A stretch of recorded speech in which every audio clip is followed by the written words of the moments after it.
nggak perlu belajar yang terlalu jauh lagi, justru udah mendalami, udah bisa nih. Wah, jadi mantap belok-belok banget. lagi. Gak banyak ya ternyata Kak orang-orang yang seperti itu, yang udah maksudnya jurusannya sesuai sama apa yang.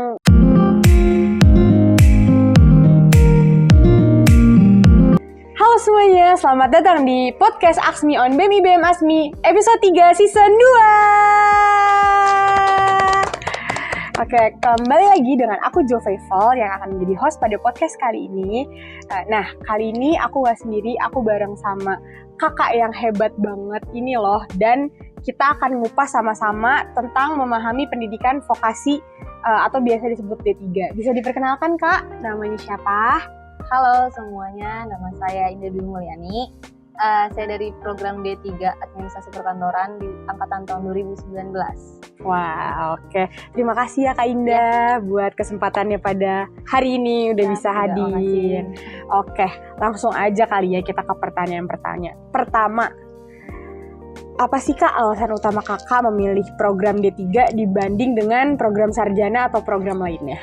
Iya, untuk kenapa aku milih D3 itu karena kan aku pertamanya riset juga tuh ya, antara di Asmi ini ada administrasinya itu ada 2, sarjana sama D3. Iya. Terus aku tanya-tanya tuh pertama, ini bedanya apa ya? Aku juga nggak tahu. Itu aku awal selesai SMA masih buta perkuliahan. Terusnya ya udah aku cuma didapat sekilas gitulah info-info dari marketing. Terus akhirnya aku pulang ke rumah, aku research lagi bedanya tuh D3 sama S1 itu apa. Pertama dari jenjang waktunya kan cukup singkat 3 tahun. Iya. Terus yang aku lihat juga itu 60% praktis gitu, praktikum gitu ya. 40%-nya itu teori. Terus aku kan nggak seneng yang terlalu monoton gitu. Aku juga fokus gitu. Dari SMA itu aku udah sering udah meliput namanya pendidikan tinggi apa sih ya? Apa tuh? Maksudnya fokus terhadap satu bidang gitu. Kayak aku seneng sama kegiatan administrasi. Enjoy ya kayak di tempat itu. Jadi jadi tuh aku kayak ya udah deh. Aku kan juga mau tahu prakteknya bagaimana gitu. Jadi aku memutuskan untuk memilih D3 dengan segala praktek-praktek yang dijanjikan gitu. Oke, berarti Kakak milih tuh karena emang udah gitu banyak prakteknya dan gak monoton. Itu yang ini gue banget nih menurut Kakak ya. Gitu. Oke, mantap. Nah, selanjutnya Kak, bagaimana Kakak menilai pengalaman belajar Kakak di D3 selama Kakak belajar ini? Terus ada gak sih aspek tertentu yang Kakak nikmatin banget atau sebagai tantangan juga yang Kakak hadapi selama di D3? Sejauh ini ya, kan aku tuh sebenarnya angkatan COVID juga ya. Di tahun 2019 aku masuk kuliah, pokoknya di semester 3 itu aku udah COVID. COVID kan, itu sampai aku lulus. Jadi pas di sebelum lulus itu ya hybrid gitu, setengah-setengah. Jadi aku cuma ngerasain sedikit sebenarnya offline-nya sama ketemu sama teman-teman, prakteknya juga jadinya berkurang tuh apa yang aku harapkan di awal-awal, kayak ya iyalah, jadinya kayak kok cuma sedikit ya gitu. Cuman di akhir-akhir tuh berasa banget pengalamannya. Yang awalnya aku jadi kayak basic nih, maksudnya biasa aja gitu kegiatan belajar mengajarnya gitu, nggak gimana-gimana. Terus yang di akhir-akhir tuh yang ngena banget ya, aku ya banyak praktek-praktek yang pada kayak diajarin kita bagaimana cara jalan, cara ngomong sama orang, angkat telepon itu pakai tangan kanan atau tangan kiri teleponnya, terus sampai bunyi telepon itu aja kita hitung gitu loh. Itu kayak bermanfaat banget sih, maksudnya di Asmi itu yang kecil banget gitu tuh, itu kayak masih ada gitu dari penulis cara-cara nulis not kalau kita sambil telepon orang, itu kecil tuh diajarin gitu sama dia. Terus jadi detail menurut aku yang detail-detail itu yang ngena banget ya. Aku kayak jadi oh iya keren gitu. Ini aku bisa dari nama semua ATK aja ya, pensil jenis-jenis itu semua diajarin gitu. Jadi itu bermanfaat sih menurut aku untuk kerjaan aku yang sekarang juga yang ke bawah. Detail gitu. Banget dan masuk banget ya kayak. Wah, mantap, keren banget nih BEM Asmi ternyata ya. Nah, pertanyaan selanjutnya nih Kak. Bagaimana program D3 ini membantu Kakak mengembangkan keterampilan dengan bidang studi yang sekarang Kakak jalanin? Yang sebelumnya kayak aku bilang tadi, yang detail banget, terus sama semua kegiatan yang setelah kuliah gitu aku jalanin, dari kayak magang, kerja, sampai sekarang tuh kepake banget ilmunya. Kan aku di bidangnya general affairs sekarang. Terus itu kan bersangkut paut sama administrasi perkantoran, itu internal perkantoran. Jadi semua kegiatan yang ada di dalam kantor itu kita yang ngurus general affairs. itu biasanya gabung sama HRD, jadi HRGA gitu. Jadi kegiatan-kegiatan yang ada di kantor, internal, rekrutmen, terus apalagi ya, kayak building, terus segala macam itu kan kita yang atur gitu, urus. Terus jadi semua kegiatan yang ada di General Affair tuh itu apa ya, aku nggak terlalu buta jadi masuk ke dalam situ, karena sebelumnya aku udah mempelajari hal-hal yang emang detail banget gitu, jadi kepakainya banget sih menurut aku, bersyukur aja gitu. Pas banget ya, jadi nggak perlu belajar yang terlalu jauh lagi, justru udah mendalami, udah bisa nih, mantap banget. Gak banyak ya ternyata kalau orang-orang yang seperti itu yang udah maksudnya jurusannya sesuai sama apa yang udah dikerjain sekarang. Wah, itu salah satu keberuntungan ya. Jadi nggak capek 2 kali. Alhamdulillah, keren banget. Nah, selanjutnya nih Kak, selama Kakak di D3 ini ada nggak sih Kak kegiatan ekstrakurikuler yang Kakak jalanin dan hal itu mempengaruhi gak dari setiap studi Kakak? Oke, kalau itu masuknya jadi kenyamanan aku di kampus ini. Oh ya, bisa juga sih. Ya, jadi aku itu ikut Mapala. Di sini namanya Mang Muni, kalau tahu Mang Muni. Iya, Mapala tuh mahasiswa pencinta alam, guys. Aku ikut Mang Muni itu dari 2019 akhir atau 2020, aku lupa. Tapi sekitaran segitu. Aku dari awal masuk itu kan kita ada waktu itu MOP, bukan sih, yang mahasiswa baru gitu. Oh ya, kayak LDKS gitu-gitu lah ya. Iya. Terus bandnya ini demo sama UMKM. Waduh, udah beda lagi gitu. UKM. Terus di situ mereka lah sebar, dulu tuh udah demo-demonya di sana juga buat tenda-tenda gitu, kayak dikenalin gitu kan kegiatan-kegiatan Manguni itu aja. Aku tertarik sama Manguni. Banyak sih dulu tuh ada tari, pokoknya demonya banyak banget, mereka demo di luar. Jadi itu aku tertarik kan sama si Manguni ini, aku sama temen aku. Jadi aku awalnya ikut iseng, tapi lama-lama nyaman karena banyak kegiatannya, banyak pertemuannya, banyak ilmu yang aku dapat yang sebelumnya aku nggak tahu gitu. Jadi aku kayak oh ya udah nyaman gitu, orang-orangnya juga enak. Jadi itu yang mempengaruhi aku juga nyaman gitu di sini. Aku sampai sekarang pun masih jadi ikut keanggotaannya, karena itu kan jatuhnya seumur hidup.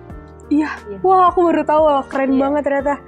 Maksudnya nggak lepas dari itu ya Kak. Wow, keren. Mantep banget nih guys. Nah, teman-teman juga yang mungkin tertarik ya untuk ikut di Mapala, bisa tanya-tanya Kak Indah juga nih. Bisa dong Kak? Iya gitu. Oke deh. Nah, selanjutnya nih Kak, selama Kakak masih di D3, Kakak pernah nggak sih ngerencanain karir Kakak? Kayak misalnya selesainya aku ada plan kemana nih, dan Kakak punya gambaran jenis atau pekerjaan apa selama waktu Kakak masih di D3? Jadi kan dulu yang seperti yang kita ketahui ya, itu D3 di sini itu dulu bukan administrasi perkantoran namanya, itu sekretaris.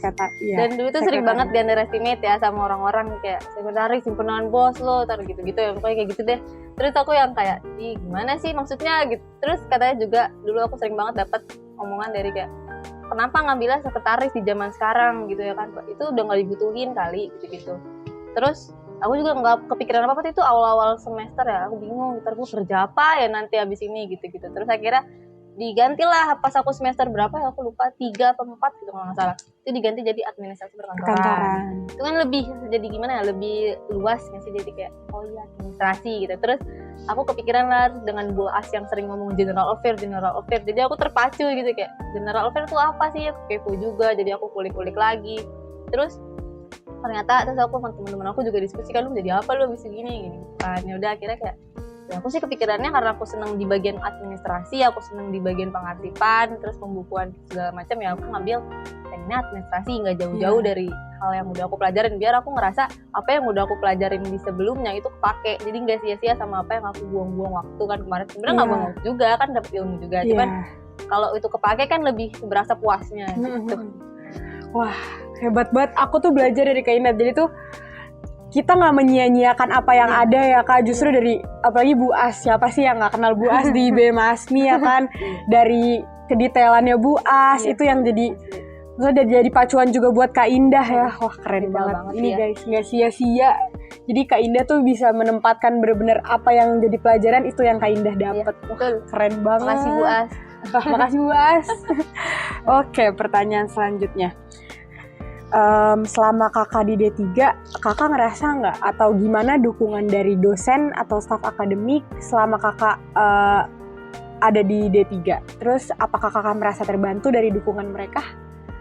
ya oke, dari aku semester awal kali ya, itu lumayan jarang gitu ada dosen yang nggak masuk.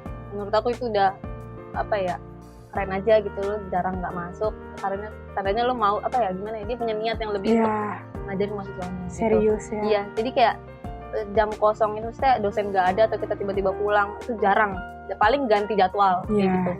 Dan itu nggak banyak, jadi tepat aja waktunya gitu. Jadi kita juga nggak sia-sia, kadang kalau di kampus tiba-tiba dosennya nggak ada, belum nyampe kampus gitu kan, ngeselin banget. Tapi jarang sih, itu jarang. Jadi yang kayak dari awal semester awal itu aku jarang banget ngerasain dosen itu tuh jarang masuk atau paling ngerubah jadwal dan itu, tapi nggak banyak. Dan jadi kita tuh ngerasa nggak sia-sia nyampe sini, kita udah banyak banget yang kayak mahasiswa alamin gitu, udah nyampe sini tiba-tiba nggak jadi ya gitu, ada kendala gitu, dan itu jarang sih kita alamin, alhamdulillah. Terus aku lihat dosen-dosennya itu kayak penuh semangat gitu loh untuk apa yang ngedidik kita gitu, apalagi Bu As ya, dia bener-bener detail banget jadi orang. Terus apa ya, jadi aku tuh seneng gitu masuk kelasnya dia. Dulu tuh dia megang kelas itu nggak cuma satu, dia megang ada beberapa mata kuliah ya. Yang aku inget, pokoknya aku nggak ada yang aku inget, namanya nggak aku inget ya, cuman aku inget aja momennya banyak banget. Dia tuh nggak megang satu, dia megang beberapa matkul, dan aku seneng aja gitu kalau masuk kelasnya dia karena dia detail banget. Pas aku keluar kelas tuh kayak aku seneng aja punya ilmu baru gitu. Itu sih. Mantap ya. Itu jadi salah satu dukungan juga ya, dosen-dosen tuh mau memperhatikan kita, jarang absen kelas, jadi masuk terus. Mantap. Oke Kak, iya seru bener. Nah, Kakak punya rencana nggak untuk ngelanjutin ke jenjang yang lebih tinggi setelah selesaiin D3 ini? Ya. Sebelumnya, jujur aja nih kan bukan jujur ya. Jujur gitu. Aku dulu setelah maksudnya habis sidang gitu, habis kuliah, habis wisuda, aku pengen banget gitu. Habisnya langsung lanjut kali ya, atau biar nggak malas gitu. Kan kalau kita udah kerja, malas jadinya tuh kayak udah tahu duit gitu kan, kita malas lagi untuk ngelakuin kuliah lagi gitu, belajar lagi. Sebenarnya aku masih punya semangat dalam diri aku nih, cuman waktunya emang belum pas aja gitu. Ya, kapan nih, aku juga ada perjanjian waktu kontrak kerja ya kan, terus banyak kegiatan belum hektik kantornya gimana ya Kak. Jadi pas mau kepikiran sih mau ngambil kelas karyawan, cuman bingung sih ini balancein waktunya. Gitu. Manajemen waktunya yang masih dicari terus ya sama Kak Indah. Oke, berarti tetap ada kemauan ada ya banget Kak. Sebenarnya pastilah. Pengen aja. Mantap, apalagi Kak Indah tipe yang maksudnya belajar tuh bener-bener gak menyia-nyiakan, diambil banget ilmunya. Wah, mantap banget nih Kak. Nah, pertanyaan selanjutnya, ada gak sih Kak tantangan khusus yang Kakak hadapi selama di D3? Dan gimana cara Kakak ngatasin tantangan itu? Iya, balik lagi yang sebelum kita ngomongin di balik layar ya. Itu sebenarnya program studi ini tuh apalagi dulu namanya sekretaris. Itu berbanding terbalik sama kepribadian aku. Dengan Bu As terutama yang selalu ngingetin kita berpenampilan selayaknya orang kantoran, sekretaris gitu, selayaknya sekretaris, selalu pakai heels, pakai blazer segala macam, harus rapi. Dengan aku yang ya bisa dibilang aku berbanding terbalik sama semua itu. Terus itu tantangan ini sih menurut aku yang paling aku berhasil untuk lawan sampai saat ini. Kayak bangga banget gue bisa selesaiin itu gitu. Dulu padahal aku ngerasa kalau masuk kelas nih ya Bu As, kadang tuh deg-degan gitu, aduh berantakan tuh karena di komen lagi, begini lagi ya kan gitu. Terus tapi ya dengan aku lihat effortnya Bu As yang dia semangat banget gitu loh ngajar kelas aku tuh waktu itu. Terus kayak ya udah gitu, lama-lama aku lawan, jadi kan hal yang terpaksa lama-lama bakal terbiasa gitu ya kan. Aku percaya itu sih. Jadi ya hal yang terus dibiasain berulang-ulang kali bakal terbiasa, dan yang nggak seburuk itu juga gitu, tinggal berpenampilan rapi selayaknya gitu ya. Apalagi kalau kita punya kemampuan ya Kak gitu untuk maksudnya ngelawan hal-hal yang tadinya kita nggak suka jadi terbiasa. Wah, luar biasa. Itu bisa jadi pelajaran guys dari Kak Indah. Kadang sesuatu yang menurut kita buruk tuh belum tentu buruk juga, dan bisa jadi terbiasa. Ternyata bisa loh aku ngejalanin ini. Wah, keren banget. Mantap. Nah, kan tadi kan aku sempat ngobrol juga sama Kak Indah soal Kak Indah tuh ternyata pernah magang juga. Gimana sih Kak pengalaman magang Kakak, terus pemahaman Kakak tentang materi, kesiapan Kakak di dunia kerja? Jadi dulu tuh di matkul Bu As lagi ya, aku lagi-lagi Bu As karena waktu itu Bu As juga kaprodi aku, jadi kita sangat sering banget berinteraksi. Dia tuh dulu juga ada matkulnya tentang kayak reception gitu, jadi kayak how to become jadi resepsionis gitu. Iya. Terus dari jalannya, dari kita ngangkat telepon, nulis, dan kebetulan di semester 5 itu pas semester 4 ya lupa. Itu aku magang di bagian resepsionis. Tapi di situ aku juga ngerangkap jadi admin GA, general affair. Jadi selagi aku nerima tamu, angkat telepon, nerima dokumen, aku juga ngurus kegiatan yang di GA. Memang dulu tuh pakai banget gitu ya. Jadi pas itu berbarengan. Jadi di waktu itu aku juga lagi ada matkul resepsionis itu, terus aku juga lagi magang. Jadi apa yang aku serap pas kelar kuliah gitu, aku bisa terapin di magang itu gitu sih. Jadi kayak kepake banget gitu, kayak oh iya begini ternyata penerapannya ya, jadi nggak cuma teori, jadi aku melakukan prakteknya juga langsung gitu. Enak ya kayak maksudnya yang sesuai banget. Jadi bener-bener apa yang kita pelajarin langsung ada prakteknya. Wah, luar biasa banget, keren banget ternyata ya. Kalau misalnya kadang tuh aku juga ketemu orang-orang yang mereka gue kuliah jurusan ini nih, pas gue kerja dapetnya ini, gue harus belajar lagi. Saya nggak banyak yang kayak Kak Indah, dan aku ngeliatnya tuh jadi wah ternyata ada ya yang kayak gini. Keren banget guys. Oke, nggak kerasa loh Kak, kita udah di penghujung acara podcast kita. Pertanyaan terakhir buat Kak Indah, ada nggak sih Kak saran atau tips yang Kakak kasih buat kita nih, atau mungkin teman-teman lain yang baru memulai perjalanan mereka ke program D3? Saran dan tips dari aku mungkin ya, aku belajar dari hal-hal yang lalu, aku milih semuanya dari hati, dari apa yang aku suka, bidang apa yang aku pengen terjun lebih dalam gitu, karena aku tahu pengen lah jadi begini, jadi ketata gitu. Jadi ikutin arah hati mau kemana, cari bidangnya, skillnya apa. Jadi kayak nggak beban untuk ngelakuin itu karena ya kamu suka gitu. Jadi nggak berat gitu. Udah wah singkat jelas padat tapi bener-bener kena banget ya. Kita harus lakuin, maksudnya kita harus masuk ke dalam hal yang kita cintain dulu ya Kak, yang kita suka dulu biar kita bisa enjoy. Wah luar biasa. Teman-teman bisa kasih tepuk tangan dulu dong buat Kak Indah. Keren banget, terima kasih ya Kak Indah buat waktunya, buat kesempatan, buat sharing pelajaran yang mungkin teman-teman gak bisa dapetin di luar sana, tapi lewat podcast ini teman-teman bisa dapat pelajaran-pelajaran itu. Amin. Thank you Kak. Thank you banget.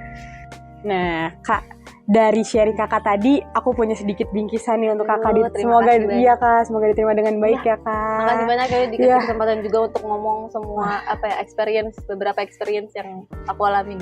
Keren banget Kak. Ya. Sampai ketemu di pertemuan selanjutnya ya Kak. See you. Bye bye.